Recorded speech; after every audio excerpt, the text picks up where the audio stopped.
Welcome to Nacht Waffen Pilot with Penny Bradley. Today's guest is Tyler Kiwala, who is returning. This is our second session. Tyler Kiwala is an experiencer, independent researcher, and passionate disclosure activist. Most popularly known in the awakening community for Journey to Truth podcast, hosted by himself and fellow disclosure activist Aaron Kuhn. Together, they have created a platform for discussing any and all controversial and eye-opening topics without limitations in an effort to spread awareness to the masses. Welcome, Tyler. Or should I say welcome back? Yeah, no, thanks for having me back. Good to see you again. Ready to get into this and just have some fun. Things are a little messy right now, as everyone knows, and interesting times. I've been public since 2016, and about once a year, those two particular principal parties butt heads loudly, controversially, and those of the public who want to think that we're all frankly full of shit jump on it as a way to discredit all of us. And I'm just to the point of I really don't care. I'm telling the truth as I know it. If you don't want to believe me, don't listen to my broadcast.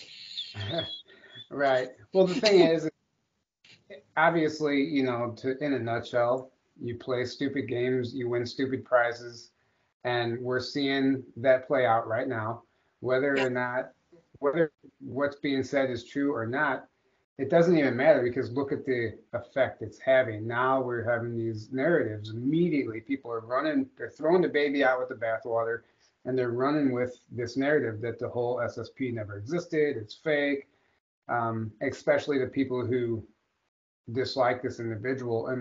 It's becoming messy. But the thing is, you can't kill the truth. You can't kill the truth, and it's no matter what anyone tries to do. At the end of the day, the truth is always going to shine through.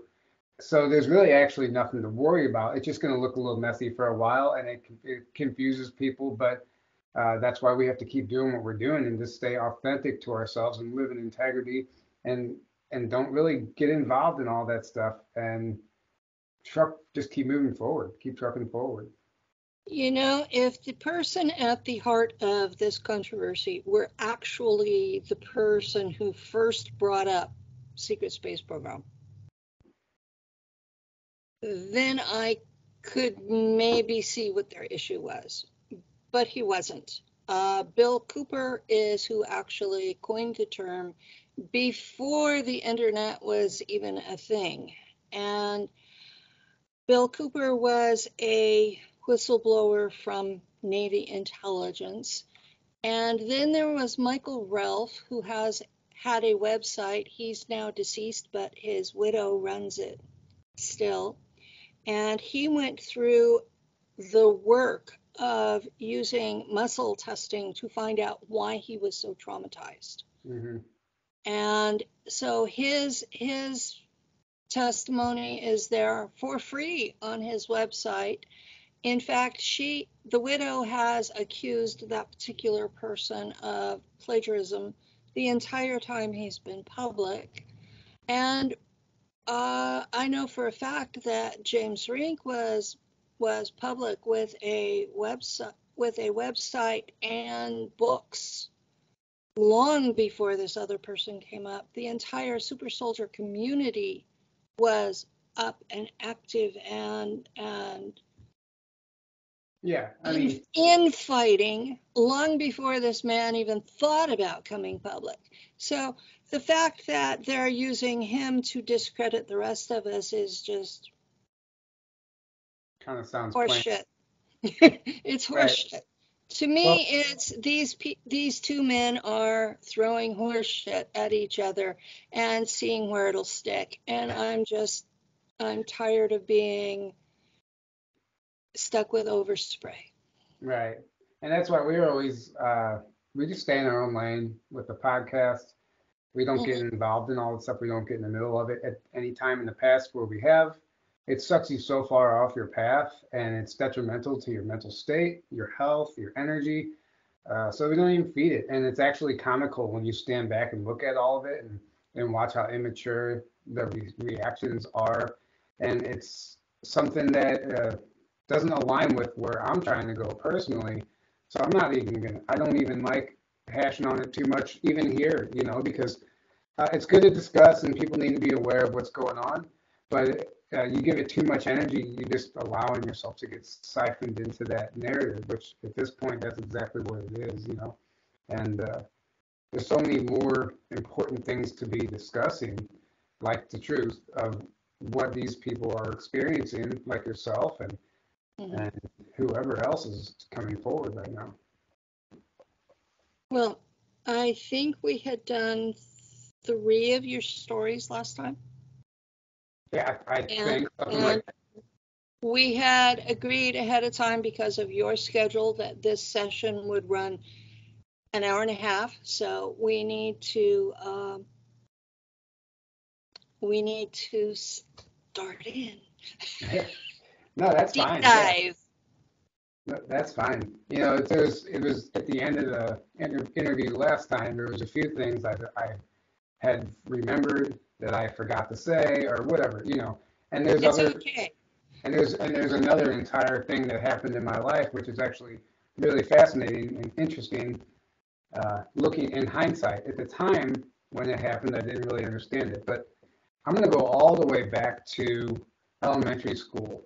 Whenever because when you start learning about this stuff, you go back to your childhood and you revisit certain events that Uh-huh. happened. And there's something that stuck out to me always. I remember I was in fifth grade and two Air Force gentlemen came into our classroom and they wanted everybody in the class to draw a spaceship, draw a UFO, what they think would be the best. Like they wanted us to not draw one, but design one. And so everyone basically, I remember almost everyone in the class drew a rocket, typical rocket, conventional rocket. I remember drawing a black triangle, almost like I had no idea what it was, but that's what I drew. And then I remember looking around at everyone else's rockets, and I was almost embarrassed to turn mine in because Yeah. it didn't match everyone else's. And I don't really remember much of what happened after About that. what year was that? Oh man, early 90s. I was in fifth grade. Okay. So, yeah, way early 90s. Um, Well, I, fifth I was grade for born in, me was 1965, so that's why I was asking. this was early 90s. I was born in 86. So by the time I was in fifth grade, I don't, Okay. 93, 94, 95, whatever. I'm terrible. I'm terrible with the years and my age, whatever. So anyway, I remember those guys coming in and asking us to draw that, and we all turned it in, and they were like, "Oh, that's cool. That's cool. That's a good idea. Oh, this is awesome." And they told us, children usually sometimes have the best ideas, and that's why they wanted us to each design their own craft. Looking back on it now, I think they wanted to see what we were remembered, if anyone remembered or had knowledge of anything, like a free energy technology or a black triangle or whatever the case was. I that just always stood out to me, and it wasn't until I heard about all this SSP stuff growing up that I was like, oh, that's really interesting. And I talked to other people, and I don't really know anyone else who has had that happen. I think one other person finally reached out and said the same thing happened at their school, but it doesn't seem like a typical thing. Maybe it is. I don't know. Uh, It wasn't in the 60s. Although my fifth grade teacher had us keep a scrapbook, and mine was on UFO sightings, and it was clippings from the newspaper. Right. Yeah. Well, I mean, that tells you where your interest is. I mean, but even back then, I wasn't even into all that stuff. I was just a kid, going to school to make it to recess. That was my, lunch and recess are the only two things I cared about in school. You were there because you had to be. Right. I just saw something the other day that said, how you fall asleep and like you tune out, like sometimes during lectures and stuff in school. It's because your body is a tuning fork, and it's like an antenna. And then when the information doesn't align with truth, or when you're being fed this bullshit propaganda in school, you automatically tune out. Because actually it's indoctrination, right? It has nothing to Yeah. do with what it means to be a human. Like some of it, right? When they're teaching you false history and stuff like that, is what I mean. But it's really interesting. Like you think about, oh, that's why I could never stay awake during this class and this class. Like my body was literally tuning out that information because it wasn't aligning with me. It wasn't resonating. And I think there's something to that. I think there is too. I went to school because home was abusive. Mm. So for me, home was so bad that school was a pleasant escape. And that's something that most of the people I talk to can't fathom that. Well, that's kind of typical for what we hear from SSP people, and they choose children like that who come from broken homes, unfortunately, and are in traumatic situations where the parent isn't really keeping good tabs on their child, and they look for those scenarios, and so that you kind of just fits the bill, right? Well, as an adult, I have noticed that my mother has alters, so that contributes to the it's a uh, family program. Well, I just saw a study that said the average person has 12 alters. Like it's alters is becoming like a common term. This isn't even SSP related. This is just like talking about alternate personalities based on traumatic experiences in our 3D life. And You know, what, folks never had alters that they talked about publicly before the movie The Three Faces of Eve. I've never even seen that. Yeah. That was in the 1950s. Oh, okay.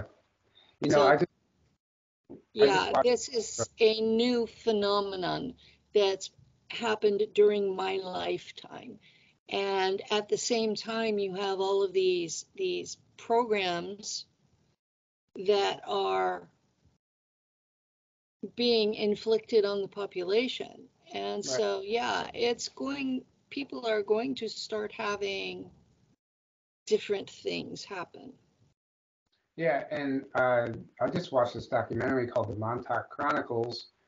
It's actually the documentary where they got the idea for the show Stranger Things, but they Yeah. found whistleblowers who worked, not survivors of Project Montauk, right? People Hmm. who worked there, and one of the guys I had never really seen these type of whistleblowers before surrounding Montauk, and these guys were really old. I don't know how old they were, but the one was explaining how. I mean, I'm talking like a very, very elder, like 80s, 90s, Yeah. and the one guy was explaining how worked on the he was one of the scientists that was creating the altars, and he was explaining how they were creating altars, and he broke down the science of it, and he was explaining it all, and it's really interesting. We always get the other end of it, the survivors explaining it, but we never had the people who were actually conducting the work and doing the studies, even against their own will. Even though it was an Air Force project, these people they weren't questioning, they were just taking orders. Yeah. I see way too much of that in the people who come forward and say, we did this, it was wrong, but we were following orders. And it mortifies me because not even a decade before these programs were started, they had the Nuremberg trials where the the free world, decided that just following orders was not a legal defense for committing crimes. Yeah. So the irony Right. really gets to me.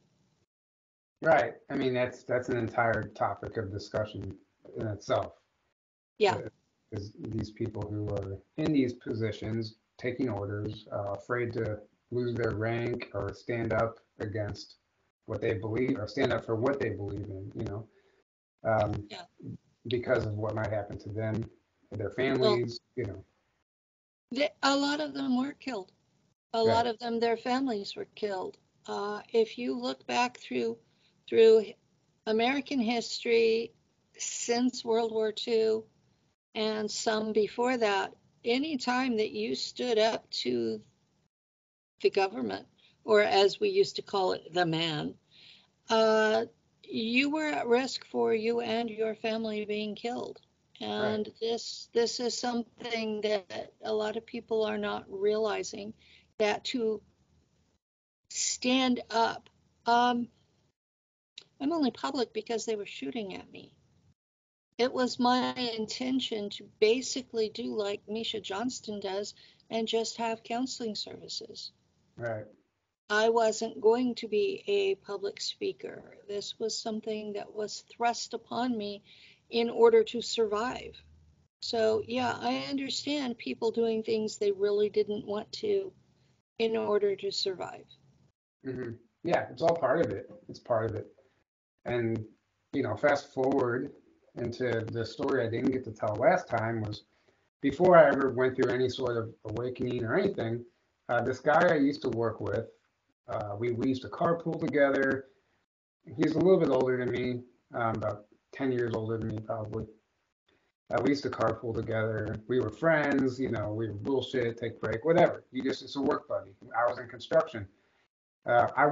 We were sometimes on the same job site, sometimes we weren't. One time we weren't on the same job site, and I heard all these rumors. Hey, did you guys hear about Larry? Did you guys hear about Larry? I'm like, what? Some black government vehicles came and escorted him off the job site. Blacked out, the typical, stereotypical, like you would see in the movie. They came, escorted him off the job site, and rumors started flying. What did he do? What did he do? All this stuff that nobody actually knew. It never did become clear. I mean, I never found out what he did and why they came and took him. But then he lost his job, obviously, and he Yeah. started getting online, making all these posts online saying that he was being recruited to go to Mars and saying all this crazy stuff. And he started sharing all this like truther information. This was back in 2017 when Okay. like I was just getting into this stuff. I really wasn't fully like snapped into understanding like the SSP and voice of God technology and all that stuff. I was interested, but I wasn't there yet. And Yeah. he would, what was I going to say? Oh yeah, he would post all this stuff, just weird stuff that everyone thought he was crazy at the time, and they were literally like saying, "Man, did you see Larry? He's going crazy, talking about Mars and how Hillary Clinton's a murderer and Obama's the Antichrist, and he's saying Princess Diana is still alive." And she was replaced with a clone, or her clone was killed, or whatever. All this weird shit, Back then, it would just make you look like you're off the rails. Yeah. And looking back on it now, I'm like, okay, what was happening to him?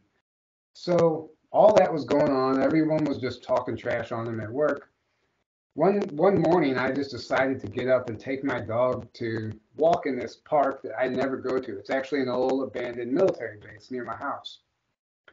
It's abandoned, quote abandoned, but it's not. I know there's still active stuff going on there related to these Black Ops programs and stuff, but Okay. it was the first time I had ever decided to take my dog there. And I show up in the parking lot, and I pull up, and he's right next to me. And I look over, and I'm like, Larry, he goes, oh, you showed up. I said, what do you mean I showed up? He goes, you don't think you ended up here by accident, did you? And I'm like, what do you mean? And we got out of the car, and I said, what happened at work? What's going on? Blah, blah, blah. He starts telling me that he's being recruited to go to Mars, and he's being recruited to go to Mars. And long story short, he wants me to go with him. This is what he's telling me, and I'm thinking, okay, maybe he is losing his mind. And he starts sharing all this information with me about weather manipulation, timelines, parallel this and that, all this. He was telling me about all the technology that they have where they can listen to you from the satellites, all this stuff. It was like information overload, and I'm just like, whoa, whoa, like, what's going on here? I'm like, where do you? And I'm looking in his truck, and it's full of all his stuff. I'm like, where do you living now? He goes, in my truck. He's like, my wife put a restraining order against me, all the stuff. I'm thinking to myself, yeah, no wonder why, you know. But I was still giving him the time of day and listening to him. And he's like, yeah, they've been following me ever since. They've been following me ever since. And what do you mean following me? He says, see that guy over by the tree? He's listening to us. He has an earpiece right now. And I look over, and the guy's like adjusting his earpiece, and he's like pretending like he's stretching, but he's like in this random tree. I'm like, what's going on here? Like, what am I getting myself into? And we had this whole long conversation, and whatever else. I made this into a presentation, so I had to look at my notes. Okay, yeah. So I'm glad you documented it. Yeah, I had to. I actually spoke about this at a conference one time, and it was so much because this went on for like almost a year of me interacting with him and him trying to get me to go with him to Mars. This was the whole big thing, right? And he started like he would just be at my house whenever I got home from work, and he would tell me all this crazy stuff about the government and how they're spying on people and what their capabilities are. And he kept talking about weather manipulation. And he kept telling me about how there's two timelines. And he said, you can see evidence of the two timelines by, he said, look at even video games, like a sports game. They always have two covers each year that they get voted on. He goes, the two covers are actually for which team won the Stanley Cup or whatever in that timeline. So, and it's like, he's like, he was showing me all this evidence of how there's actually two timelines playing out, right? And I didn't know anything what he was talking about at the time, but I was just like, and it was almost to the point where it's kind of annoying. What? He knew about the timeline war. Yeah, yeah, but this is coming from a guy who all we would do is talk about sports and nothing at work. All of a sudden, he was just getting, and I asked him, where's he getting all this information from? And he said, they're telling me, like in his head. So he was like, somebody's talking to me. I'm like, who? He goes, I don't know. V2K. Yeah, but I didn't know about V2K back then. Now I'm like, oh my God. I'm sorry. I'm just blurting out answers too. Right. I'm sorry. No, looking back on it, I know that's what it was. I'm certain of it because he knew things that he shouldn't have known, and it's not just it wasn't random things. And yeah, he was even telling me about underground bases and ETs and how some of the stars aren't actually stars and they're UFOs and this and that and just and all of these things. But the underlying issue was he kept wanting me to go to Mars, and he was trying to. He would tell me like, we're gonna leave on Labor Day of 2017. He said you can pack a bag, but you can only bring like a very small amount of thing. You have to leave everything else behind. I'm like thinking to myself, I'm not going to Mars with you, dude. Like, what are you talking about? I didn't even know what was going on. And he was persistent. Like he would call me all times of the day and night, text me, and then he started telling me about this. I was like, how are you going to get there? He's like, it's like a portal or a jump room, he would say. And he was telling me about this time traveler that he met. There's at least two of them. Yeah, and he was telling me about a time traveler that he met in the St. Francis Mountains in Missouri, which there's people who have come forward said there's an underground military installation there. And he would meet this girl under this bridge near the St. Francis River, in the same whatever, it's like an hour or two south of my house. And he would meet her there, and she was like giving him information and explaining and then he would come back and then try and give it to me, and he wanted me to meet this girl. He kept trying to get me to come to this bridge and meet this girl, and I'm like, this is the most sketchiest possible thing ever. I'm not going to this bridge. And then he was persistent though. Like I'm telling you, like it was almost like I look back on it now and it was like somebody was pushing him almost to recruit me. That's the only way I can think of it, because why would he care? And he would even say things like, "You're the only person they let me talk to." He said, "I don't know why." He goes, "They won't let me talk to my wife, my kids, anybody that gets close to me, they pull out of my life, but they allow me to talk to you." And then when he would come to my house, we would have black vehicles drive through my subdivision, and my dog never, ever, ever barked at cars. But when these black cars would drive by, my dog would go crazy howling at these cars, and she never barks at cars, especially just a car driving by. They drive by every day. I'm like, and then I started wondering, like, am I like gonna get in trouble? Am I like aiding and abetting somebody here? Like, what's going on? There are people who feel that way about me. Right.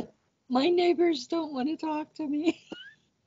Um, I do just admit that I went through a spell where a time frame where that I had trouble containing it. yeah. Well, I mean, exactly. Yeah. But this went on and on. This was week after week. It was kind of getting annoying, to be honest, because he would just be at my house when I got home from work.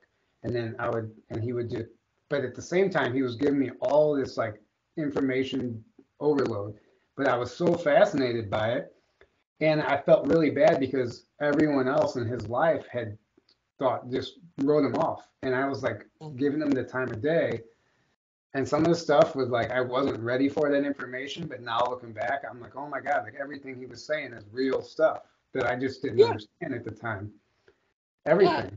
Everything's real stuff. Yeah, Most of it you can get declassified yeah. documents to prove it. The And one, and yeah, I have files and files and files of declassified documents, and people think that I'm just making it up. yeah, yeah. He would tell me about MK Ultra, and he would tell Yeah. me about weather manipulation a lot. Like he couldn't stress that Yes. enough about how much of our weather is manipulated like this. And Well, so much weather has been manipulated that the Gulf Stream has stopped running. I mean, a lot of a lot of streams have stopped running because of weather manipulation. Well, Yeah, I know what you mean though. Yeah, The drought in California is completely weather manipulation. It's warfare on our state. And it's because they want the Navy in the ocean to be able to communicate with the bases in Nevada, and any weather in between interferes with that. So they stopped our weather, gave us a drought so that the military could continue to communicate. yeah. There's And very much. and we should be able to prove that from documents that are declassified, and we should be able to sue the Air Force for doing that because it's the Air Force doing it. But they made it where we can't sue them. Right, exactly. There's a loophole in all of it. They know Yeah, what they're. It's systematic corruption. They know that on every level. yeah. But yeah, so going back to the story, because it gets crazier. He wanted me to. He said, okay, if you don't want to come to the bridge, I can have a different lady contact you. She'll message you on Facebook. I won't even tell you her name. You'll know who she is, and she'll only engage with you. The code word, he told me the code was I had to, if she messaged me, I had to invite her to the Church of Scientology, and that's the only that's the only way that's the only way she would reveal her time travel program and all the stuff that she was in. But he's like, she won't talk to you unless you initiate with the Church of Scientology. And lo and Code behold, word. this very attractive girl sends me a friend request. She likes every single picture in my history, like blows up my entire Facebook feed to where I couldn't even ignore it. And she sends me a message. I don't even remember what the message was. It was something like, "Hey, I was like, just basic." And I said, "You know Larry?" And she's like, "Yeah, I know Larry." And I said, "Are you a time traveler?" I'm like, "I don't know. I'm not even playing games." I said, "Are you a time traveler?" Because that's what he said. And she was like, I don't know what you're talking about, blah, blah, ha, ha, ha, and all this stuff. And I would never, I purposely wouldn't bring up the Scientology thing because I actually didn't want to get myself involved in it. But I was interested enough to see what she had to say. We went back and forth for a while. I was asking her questions, but she wouldn't answer them. And Larry was like, dude, you have to invite her to the Church of Scientology. It was like the secret code, right? Yeah. And then he started telling me all about Scientology and all the stuff that I didn't know and that I later learned about, after my awakening. So Yeah. there was that aspect of it, but that kind of fizzled out because I really wasn't, I really didn't actually want to. Something inside me was telling me not to go to that bridge, not to go meet that girl under the bridge, not to initiate anything any further with this girl online. And, but he was persistent and he was adamant. And let me see. Yeah, okay. So he would tell me we were going to leave before Labor Day that year. And he kept telling me, you have to leave everything behind. You can pack a bag. You can bring pictures of your loved ones, just things that mean something to you. And that's it. And I was just like, Larry, I'm sorry, man. I'm not going with you to Mars. Like, I don't even know if you're actually going to Mars. I'm thinking to myself, I don't know if you're crazy. So he messages me at work one day and he said, "Oh, I'm sorry you hurt your foot. I'm sorry you hurt your foot, but it's just a sprain. Don't worry, it's not broken." And I said, "Larry, I didn't hurt my foot. What the hell are you talking about?" I texted him back. "What the hell are you talking about?" And he goes, maybe it was just a premonition. And he goes, "But it would be a perfect excuse for you to leave work to go with me." And I'm like, "Oh, okay, huh, well, funny." I said, "I told you I'm not going." So the next day, I get called that day, at the end of the day, I get called to go to another job site downtown where they're setting these huge steel railroad tracks. And Mm. uh, where I'm working and my foot, I'm this truck is delivering some railroad tracks, big steel, I don't know, they weigh a ton, I don't know, whatever the hell they weigh. And one of them rolls off of the forks and smashes my foot in between the sidewalk and the railroad track, this big steel Ooh. track. And I thought my whole foot was crushed. I thought it was broken. I thought I was done for. And we flipped it off my foot. And it was like my foot turned into elastic and nothing happened to my foot except it was just sprained and swollen. But it didn't break. There was no fractures. And I had forgot. And then I was walking around work and I'm like, oh my God, Larry sent me that text yesterday about hurting my foot, saying it was this premonition. And here I hurt my foot and thought I broke it, but I didn't broke it. And he specifically said, don't worry, it's not broken, whatever. And he was like, it'd be a perfect excuse for you to go. And I'm thinking, this is just getting way, uh, way too weird, way too weird. And then he started getting suspicious of me, and because he was like, he kept asking like, why? He goes, why are you talking to me still? Why are they letting me talk to you? He goes, what do you know? And he was asking me these questions like I knew something. He's like, this doesn't make any sense. That you're the only person that let me talk to you unless you actually know something. And he's like, and then he Uh, started. Well, go ahead. Everybody that I have counseled goes through a stage where they think that the people that they're allowed to talk to or allowed to live with are somehow handlers. That's actually a very dangerous stage. Some of them get it in their head it's okay to kill a handler. So that's a very dangerous place to be. Right. And he was getting there. He would like really be, he would like, dude, tell me. He would look at me in the eye and like, what do you know? Why are you able to talk? He would start getting real suspicious.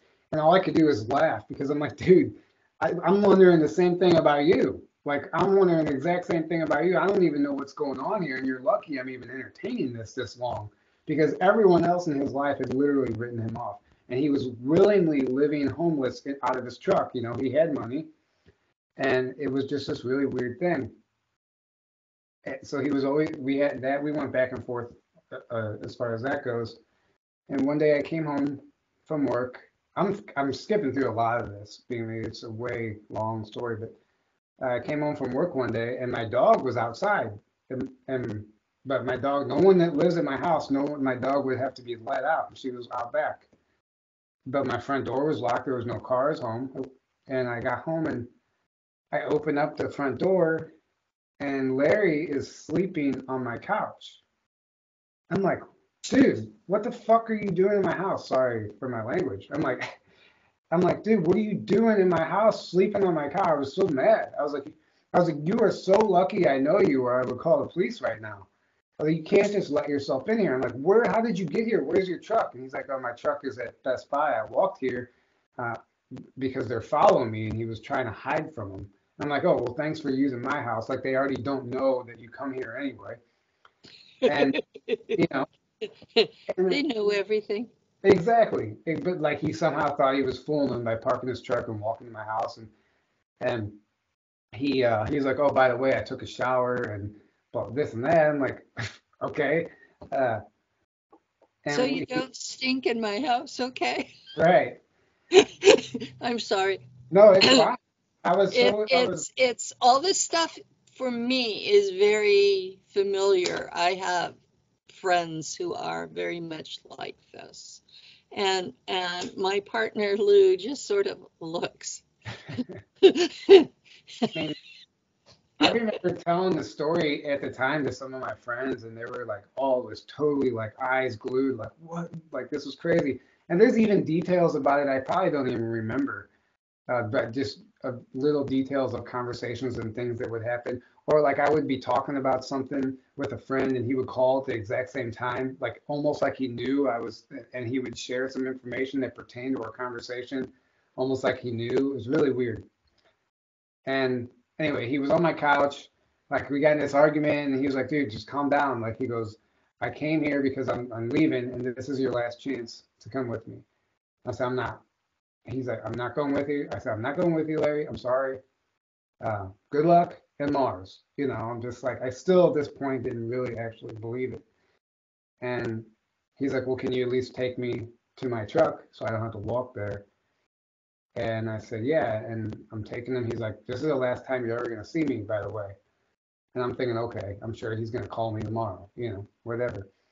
I'm like, "Oh yeah." He goes, "Hey, this is your last chance too. If you want to come, we can still arrange it." I said, I'm sorry. And I dropped him off at his truck in the parking lot. He got into his truck, rolled down his window. I had my window down, and he rolled down his window and said, "See you on the other side," and drove off.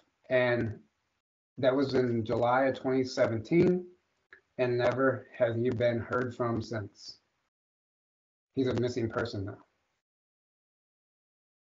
And Yeah, a lot of folks have discussed having similar offers, and the ones that took it have become missing persons. There are a lot more of them than people think, and it started in the 1960s. right, and I didn't really have any And awareness. it's real. Uh, there, it was so prevalent in the 1960s, they referred to it as the brain drain. And there was a documentary made for British, BBC, and they played it on April Fool's Day so that people would believe it was a joke. But Right, they used actual footage from a Mars landing in that documentary and played that off as a joke. And it has never been shown on air again. There was a copy of it that was on YouTube for a while. I don't know if it's still up. yeah, that's interesting.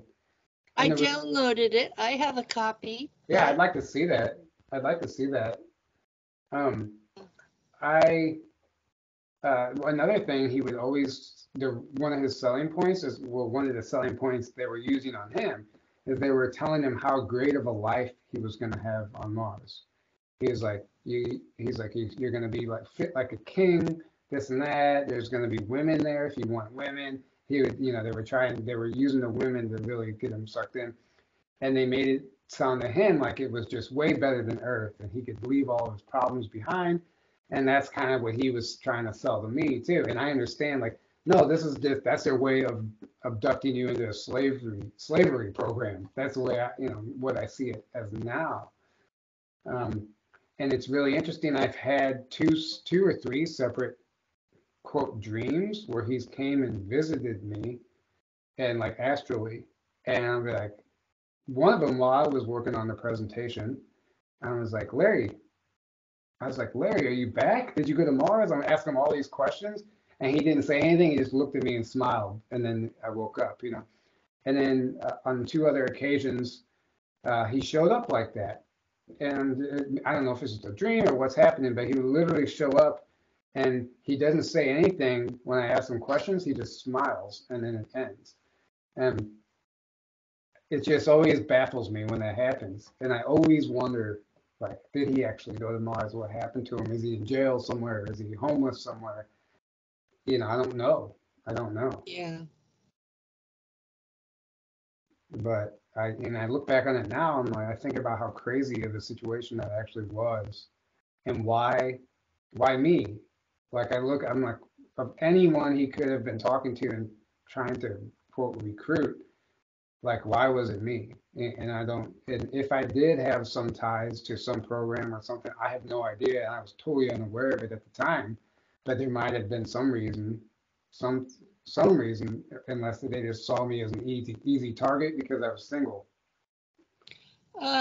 Maybe because you drew a black triangle when they asked you. Maybe that too. I have no idea. That's pretty compelling evidence that you were part of something because they were invented in the 80s and were still very top secret. Right. Yeah. Right. I mean, I didn't even think about that actually. And, like, I didn't know when they were actually invented. Edward Fouché came out with those in the 90s, and they were over a decade old whenever he brought them out, and he had been one of the designers.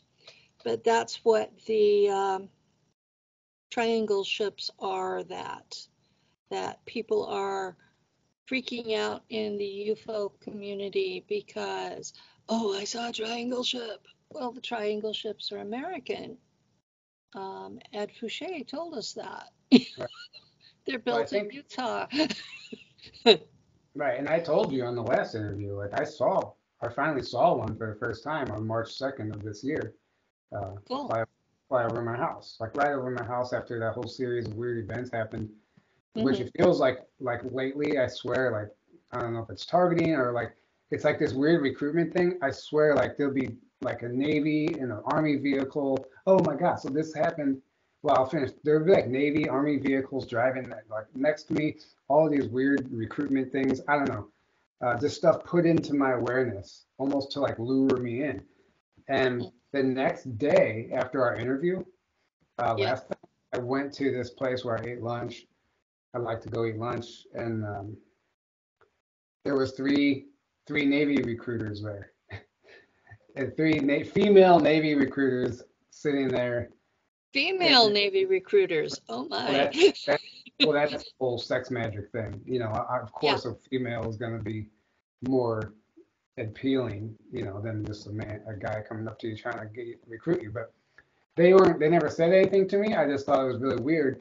And a prior experience at that restaurant, I was blocked. The exit was blocked. I couldn't leave by this tractor trailer that had a white Pegasus on it. It said Pegasus across. And I thought, oh, because, Project Pegasus and all the stuff we hear about that. And I thought, oh, how funny. I took a picture of it. And I'm like, this is no coincidence. And I had to wait for this truck that sat there. It seemed like forever before I can leave the parking lot. The next time I go there, there was three Navy recruiters. And then as I left that day, I noticed the sign. There's like a flashing billboard of all the stores in the plaza. And one of them showed what at first I thought was the Space Force logo. And I looked closer and it was basically the Space Force logo, like it's like but it was the A in the word appliance for this appliance warehouse that was right next door to this um, place that Really? this place that I would eat at. And so I went back there. Well, I looked at it and I'm like, oh my God, like this couldn't be any more like a recruitment, like a covert recruitment plaza or It, something. it couldn't be any more in your face. Right. And it But just like showed, those of us who can read the symbols know what's going on around us. this was all the next day after I talked to you last time. So I was trying to tell Aaron about it and we drove Uh, back up there. Go ahead. you've had weirdnesses every time after you've talked to me, haven't you? So far, yeah. Okay.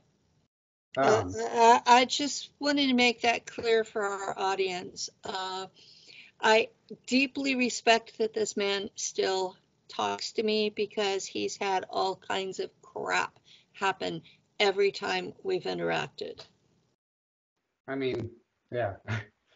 It's not like they're trying to kill me, so but It's not like I have anything to do with it no, either. I It's don't just, think so at all. it's just somebody doesn't want us talking too much.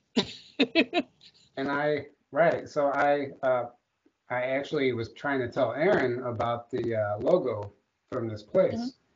And I said, I'm not even gonna tell you about it. I'm gonna take you there and show you. And he's like, whoa, he was like, that's the Space Force logo. Instead of an A, it was like this delta with the thing going around it. It wasn't actually the Space Force logo, but really similar. The same thing you see on Star Trek and all this stuff. Yeah. Um, and it was Appliance Warehouse. And I'm like, let's go inside there and let's just walk around, see what happens. I shit you not, like we both left. And when we were leaving and getting in the car, we both felt like we were being fried with microwave weapons. Like it started, Mm. like it felt horrible. Like, dude, this is not good. Like we're getting playing with fire here. Somebody doesn't want us around here. Uh, there's no way to, like, I don't know how else to describe it, but it was like it's this feeling like your blood was boiling from the inside. And it was this horrible Yeah, feeling. And we had to get out of there. that's what masers feel like. Now, I know, like, what's a maser exactly? I don't know. A laser is light that's amplified into a beam. A maser is microwave energy amplified into a beam, Right. and both can be weaponized. Yeah. I mean, I guess I just never really, for somehow, I never heard them called masers, but I called microwave weapons. Yeah. Yeah, Uh, microwave weapons are called masers. right. And then there's the directed energy weapons, which are a much stronger version usually. And my understanding is that they are based on tall white tech that was leaked to the Air Force. Right. But, Yeah. but I have no documentation for that. So, Yeah. It wasn't a good feeling, but no, it's not a good feeling. I've yeah. been shot between dews, masers, lasers. I've been shot 10 times. It hurts like hell. It takes about 6 weeks to recover. Right. I mean, I didn't take me that long to recover. It really didn't take long at all. It just made me feel uncomfortable for a couple hours. I You don't were know. lucky. I, They yeah. weren't trying to kill you. Yeah. Um, it was almost maybe it wasn't even that. Maybe it was something else. I don't know. But it was just weird coincidence that we were feeling that right at the same time. Um, but yeah, if you start looking around, there's like a world within a world. We have the regular world we see, then like that plaza could be doubling as a SSP recruitment center. And there's another place in St. Louis that's a telemarketing call center that I've heard some people claimed it's also a recruitment center. And I've always had a connection with that building since I was a child. It's weird. It was so weird. Every time we would drive by it, I would stare at it. And when I found out as an adult what it could possibly be, my jaw hit the floor. And like every time, I could almost go back and tell you every time I drove past that building because I remember it so vividly. Doesn't mean anything, but it's weird coincidence, right? I don't know. But there's just what I'm trying to say is there's more going on right beneath our eyes, hidden in plain sight. And if you know Yeah. what to look for, there's like a it's like a world within a world. There's like two separate things happening at once. The illusion, right? The matrix, and then this other thing that we kind of see portrayed in movies and that kind of stuff. You have the world that most people see, and then there's the world that they're hiding.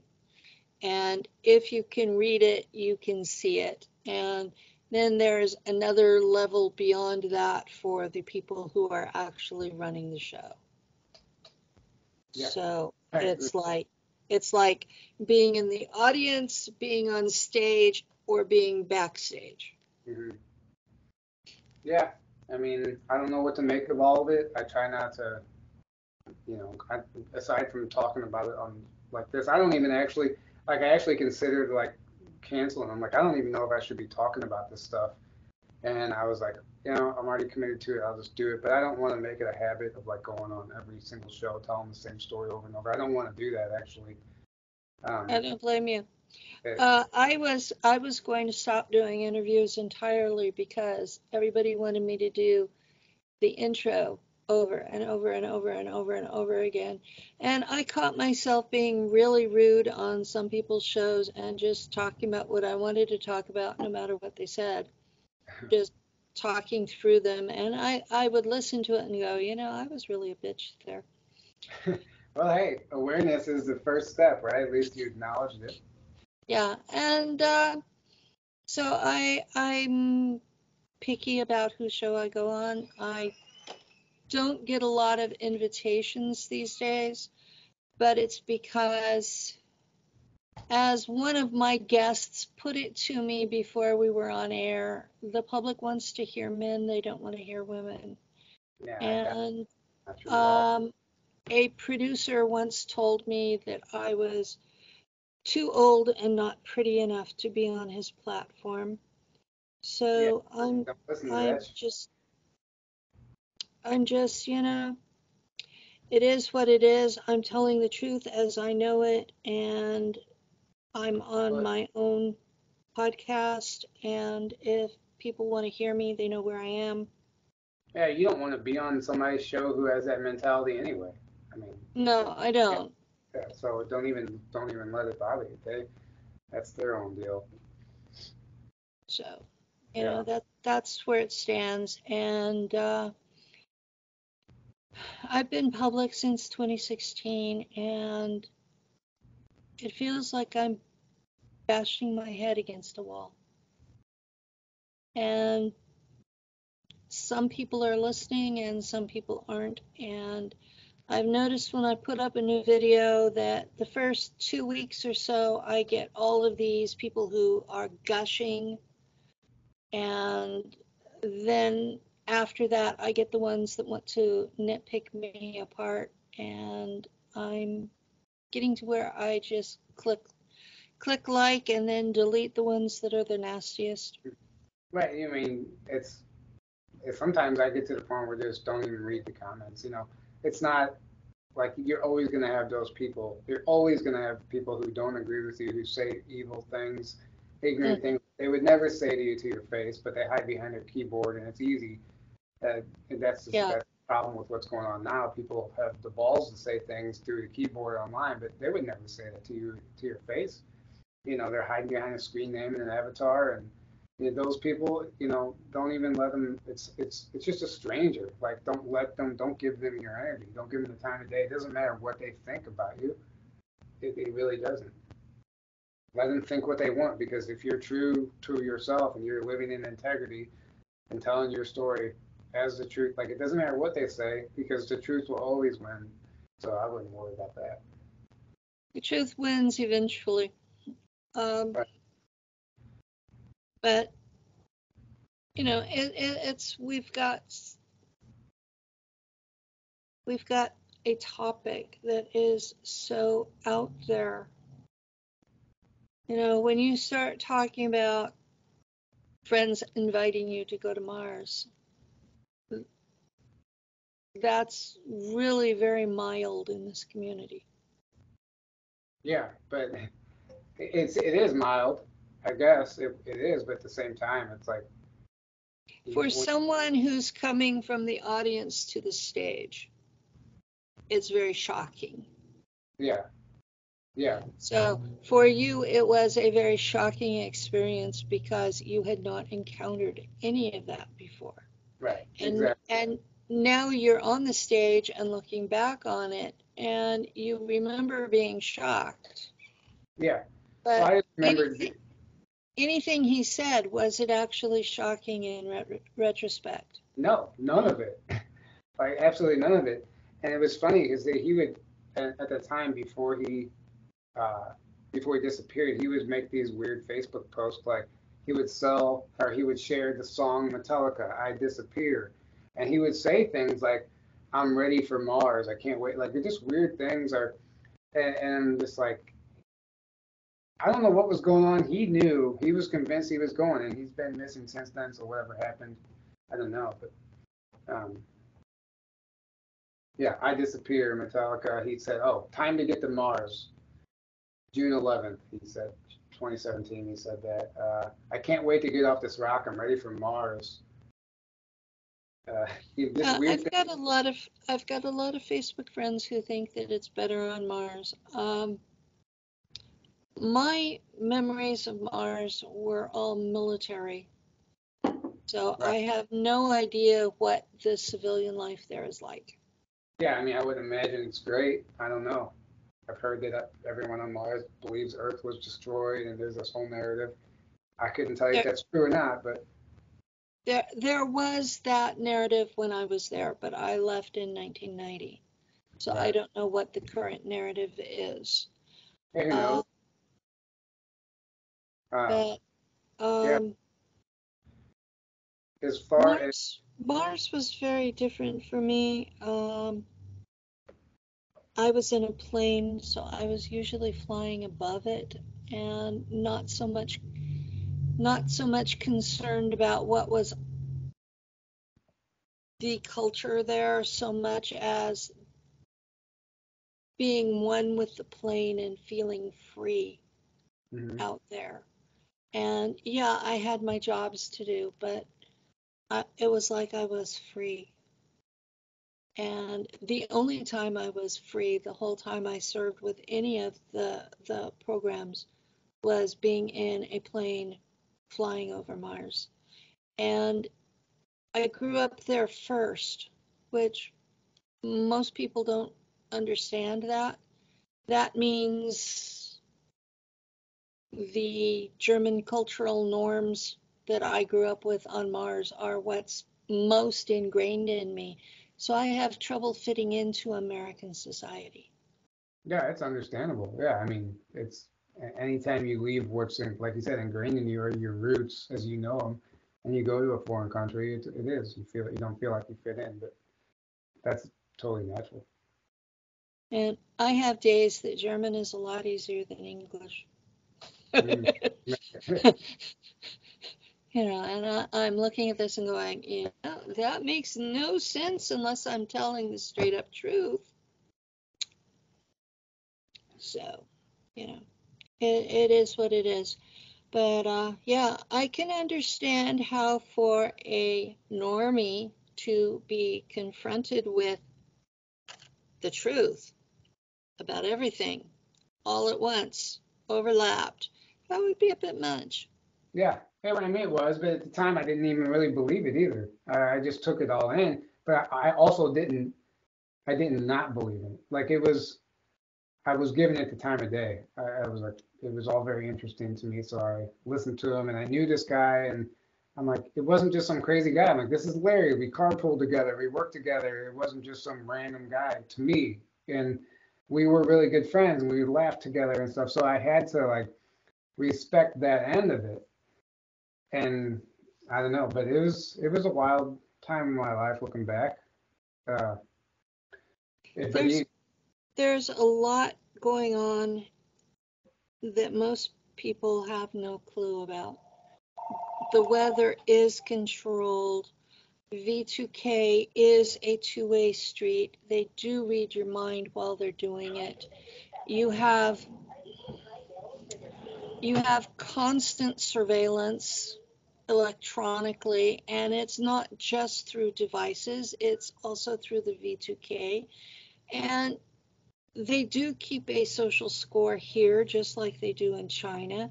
And if your social score gets too low, suddenly you find yourself unable to get credit or a house or a job, and you find yourself homeless. And from the outside, it looks like it was by choice, but it isn't. And all, it's shutting down Divergence. The movie Divergent was disclosure. A lot of them Uh, are. Yeah. Most of these movies are disclosure. There's one, Control Factor, that talks about a CIA project, Project Satan, where they can use this same V2K technology to overlay cancer patients' pain on top of people with nothing wrong with them. So you're going along and you suddenly have outrageous pain because they're able to overlay the brainwaves on you using Wi-Fi. Right. They I mean, don't have to touch you at all. It's completely by Wi-Fi. And yeah. so you've got people being told they're hypochondriacs and they're literally in agony, and nothing helps because pain meds don't touch brain waves, No. especially brain waves that are being overlaid on you. And that's just one of the horrors that has been declassified. This has been going on for decades. And yes, there is a timeline war between the New World Order and a group of truthers. And the group of truthers is trying to maintain what they call the natural timeline, and the New World Order is trying to take complete control. And the two of them have been butting heads for at least 2 decades. And it's going to reach a point where that the time core, yes, there is such a thing, splits the timeline just to stop the back and forth. Yeah, someone's gonna And live. Yeah. and you have to start wondering, because the timeline issues are so in your face, if you're paying attention. If you're not paying attention, you won't even notice. No, yeah. Well, that's one thing I think that's becoming more apparent for everybody is the timeline stuff. And it's maybe the people don't understand its timeline, but they're noticing these glitches and these weird happenings and things that Mm-hmm. don't really have a place in our reality. It's like, what's going on here? But everything's surfacing, everything's changing right now, and we're along for the ride, you know.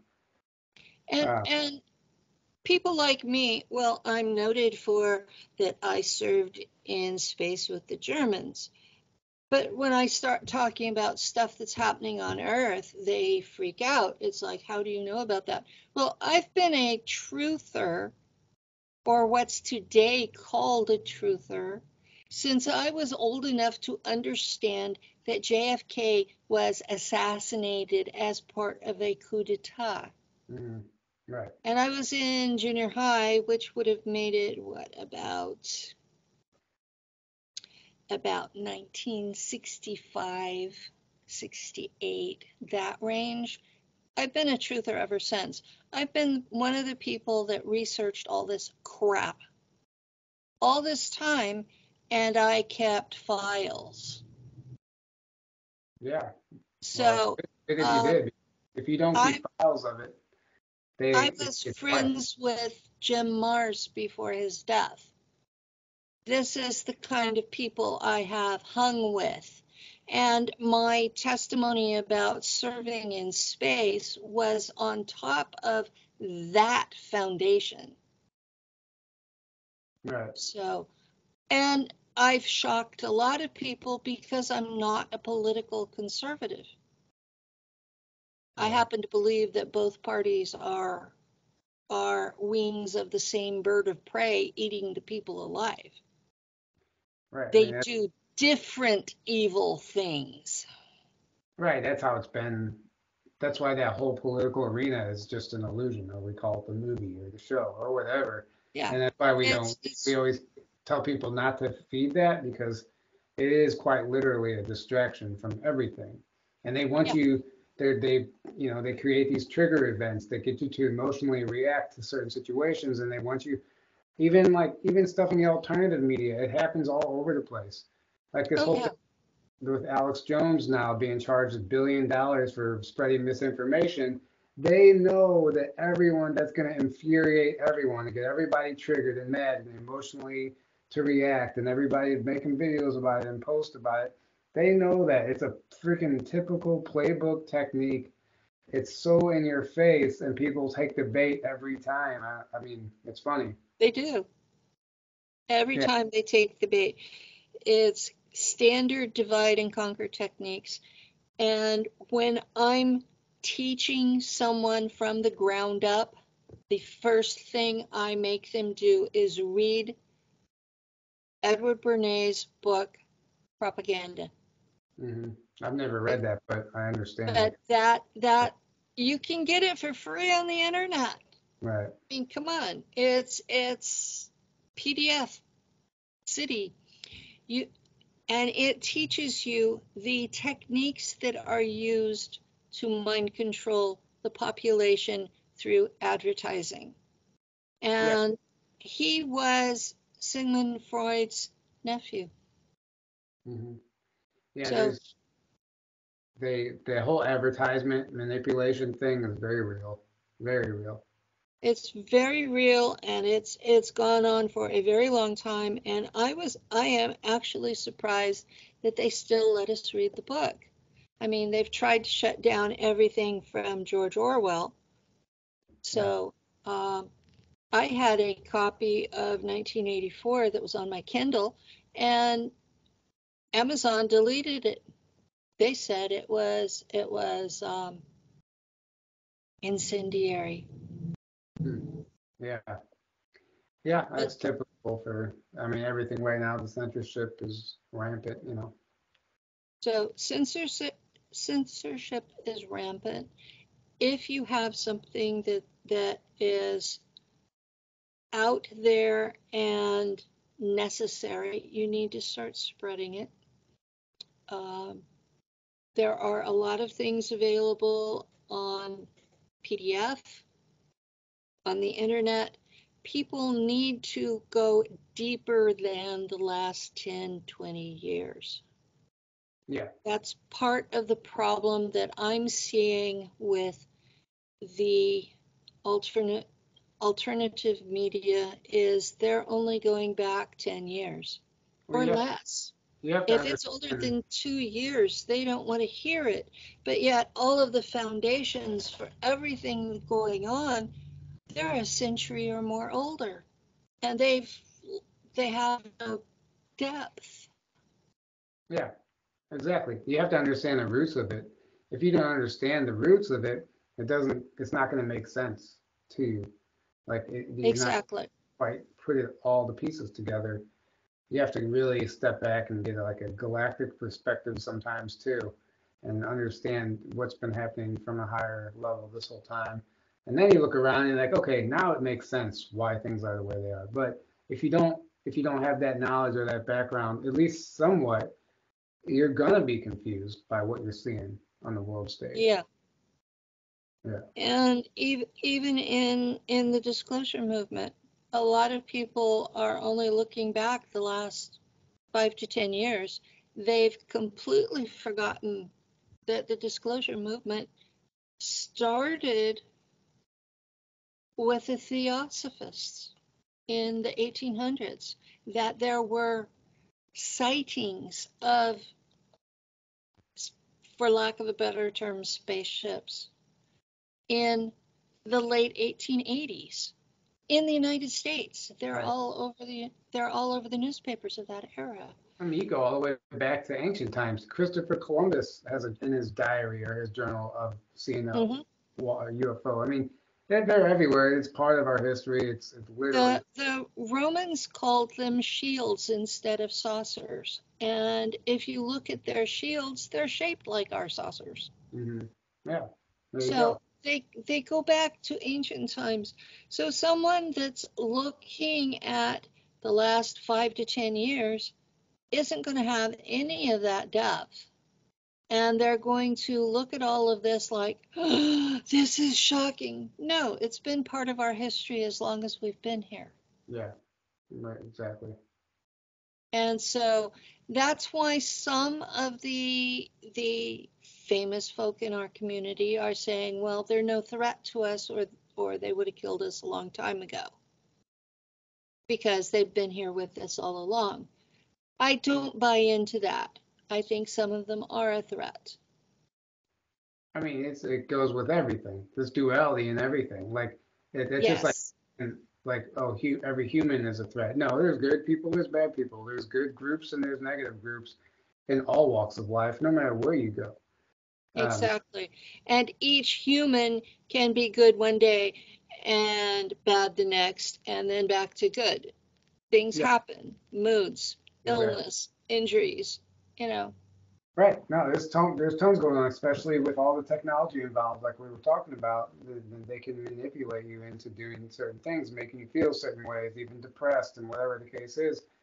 It's the V2K technology, whatever it is, they can give you false experiences, false dreams. That's why even when I share my experiences or what I would call recalls or memories, I'm still very cautious because I know that stuff can easily be implanted also, but you have to look for like commonalities, right?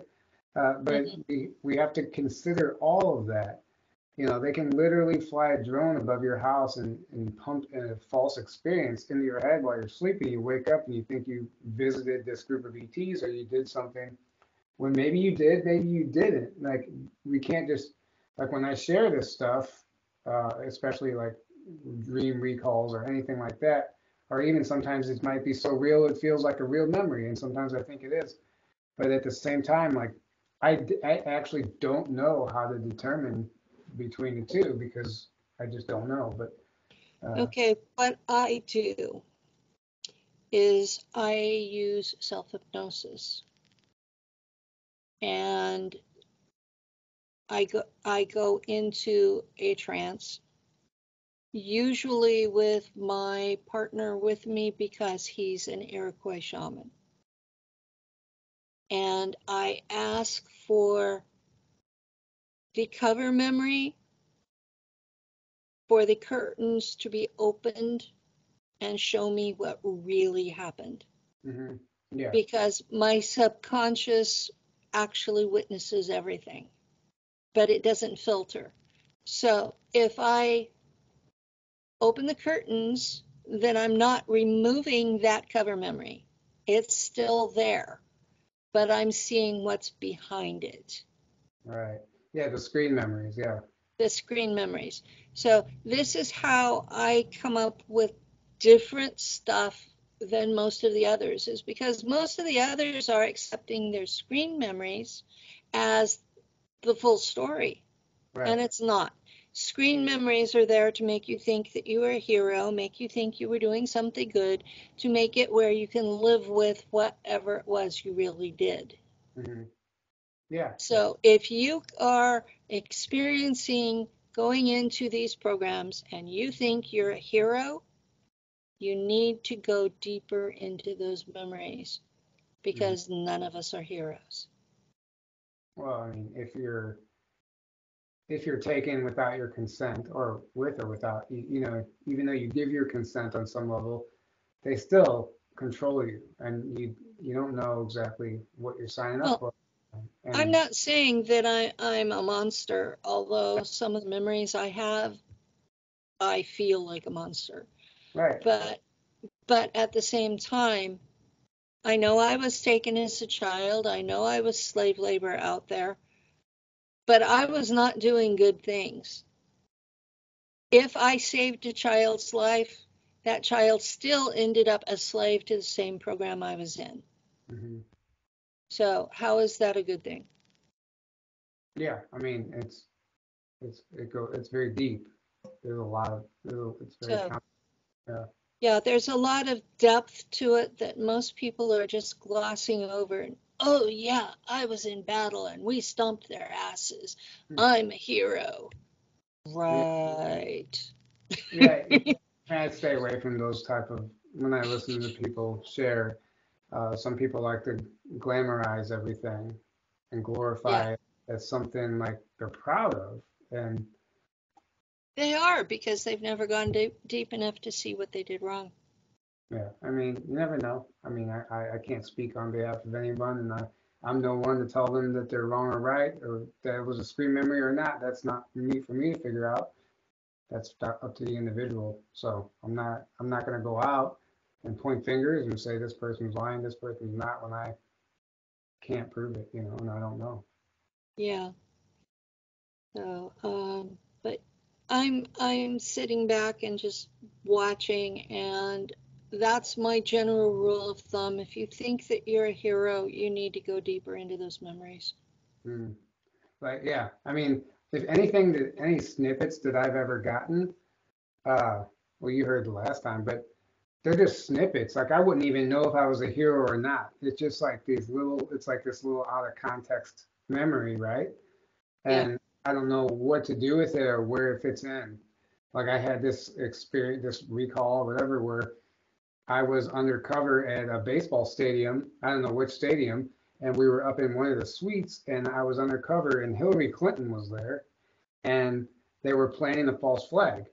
And and the team I was on in particular was I was there collecting intel from that meeting. I was reporting back and whatever the case was, and we were there to try and stop a false flag. That's all I knew.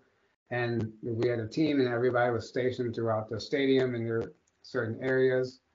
There was an Asian guy in a meeting that I talked to, and later on in the mezzanine or the lobby of this baseball stadium, I saw him again, but he was in police attire this time.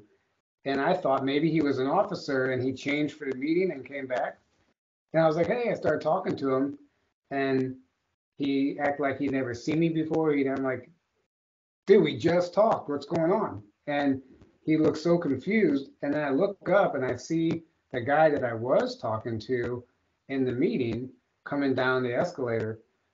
And then I looked, I'm thinking, oh my God, clone. That's the first thing I thought. Like, this guy's not actually, it's a clone. And as soon as he saw me see the other guy, he took off running. And I ran up. I don't even know how I did it, but I was able to like completely just manhandle this guy. And I put him into this headlock and I'm screaming at him like, who do you work for? Who the fuck do you work for? Who are you? Tell me about it. And he said something. I don't remember the name. He said who he worked for. I'm like, who? He goes, you don't know who that is? And I said, no. I'm like, and I was so confused. And I realized at that time, like I hadn't been fully briefed and there was more going on than I understood. And it was like this other team. And I finally like let go of this guy, and he dropped everything, his money, his wallet, everything. He unloaded his pockets and he took off running. And that was the last thing I remember. But it's just weird shit like that. Like I don't know if that's a screen memory. I don't know if that's even a real memory. But why do I know about it? You know? Yeah. There's a lot going on out there, and there are multiple teams from multiple groups. Hmm. Each group thinks they're the good guys. That was one of the first realizations I had that made everything make sense. Everybody out there thinks they're the good guys. Nobody is saying they're the bad guys. And so you have That's all true. these teams that are fighting to dominate this situation. Hmm. And all of them think they're good guys. None of them admit to being bad. And the more memory I get and the more I hear from others, the more I think it's just like a third grade playground on a school campus that they're fighting over pecking order. Hmm. Yeah. I mean, yeah. Who knows? But I definitely agree with you as far as everyone thinks that they're the good guy. And like evil is a perception to some people. Like, because even the dark side, they think they're doing good. To their Yeah, agenda, they are. But then to yeah, the other side, they're the enemy. I mean, that goes in all walks of life, in every yeah, war, everything. yeah. That's exactly what I'm seeing is instead of a fight between light and dark, I'm seeing a fight between different groups that are basically the same. Hmm. And it makes it really hard when I have to interact with these religious folks who think it's all about light and dark and good and bad. It isn't. It's people, Right. Well, you know. it's more complicated than that. Like, and there's so many factions, and there's just so much involved in what's actually happening. Like, I don't know that we'll ever fully understand it, but you just have to understand that it's not black and white. Yeah. I've gotten to the point where it's like all I really want is for these black ops to stop kidnapping children. Right. And that's all. I There, mean, that should be everyone's primary focus right now. This it my should side be. is failing on me today. Um, Well, we're getting to the time that you said you needed to go. So I do do you have I any, do have do to you have, run, so yeah. do you have any last things you want to say before we go? No, I don't. I wanted to share that whole Mars recruitment story, and I think we discussed plenty, and I appreciate you letting me come on and share that, and I enjoyed this, so thank you.